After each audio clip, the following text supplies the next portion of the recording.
ശബരിമലയെ നടുക്കിയ സ്വർണക്കൊള്ള ആ കൊള്ളയെ തുടർന്ന് ഇപ്പോൾ ഏറ്റവും ഒടുവിൽ PS പ്രശാന്തിനെ അറസ്റ്റ് ചെയ്തിരിക്കുന്നു എന്നുള്ളതാണ്. ഈ അറസ്റ്റ് എന്ന് പറയുന്നത് കൊണ്ട് മാത്രം ഈ പ്രശ്നം ഇവിടെ തീരുമോ, അതോ ഇതിൽ വലിയ സസ്പെൻസുകൾ ഇനി വരാനിരിക്കുകയാണോ എന്നുള്ള ഒരു പ്രധാനപ്പെട്ട ചോദ്യമാണ് രാഷ്ട്രീയ നിരീക്ഷകരുമൊക്കെ ചോദിക്കുന്നത്. കാരണം ഇതിന്റെ ഒരു അന്വേഷണത്തിന്റെ ഒരു രീതി നമ്മൾ പരിശോധിച്ചു നോക്കിയാൽ ഇത് ഓരോരുത്തരെ ആയിട്ട് വിഴുങ്ങിക്കൊണ്ടിരിക്കുന്ന ഒരു നടപടിക്രമങ്ങളാണ് പോകുന്നത്. ഹൈക്കോടതിയുടെ മേൽനോട്ടത്തിലാണ് ഈ ഒരു SITയുടെ അന്വേഷണം നടക്കുന്നത്. കേരളത്തിൽ ചർച്ച ചെയ്യുന്ന ഏറ്റവും വലിയ കൊള്ളയുമായി ബന്ധപ്പെട്ട ഒരു അന്വേഷണമാണ്.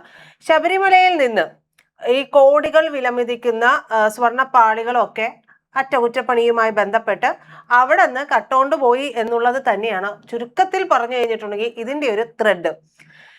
ഈ കൊള്ളയ്ക്ക് കൂട്ടുനിന്നവരെ പിടികൂടുക എന്നുള്ളതാണ് SITയുടെ ടാസ്ക്. SITയുടെ ഈ ഒരു ടാസ്ക് അവർക്ക് കംപ്ലീറ്റ് ചെയ്യാൻ പറ്റുമോ എന്നുള്ളത് മറ്റൊരു പ്രധാനപ്പെട്ട ചോദ്യമാണ്. അങ്ങനെ ഇതുമായി ബന്ധപ്പെട്ട് നോക്കിക്കഴിഞ്ഞിട്ടുണ്ടെങ്കിൽ സർവത്ര ചോദ്യം മാത്രമാണ് ഉള്ളത്.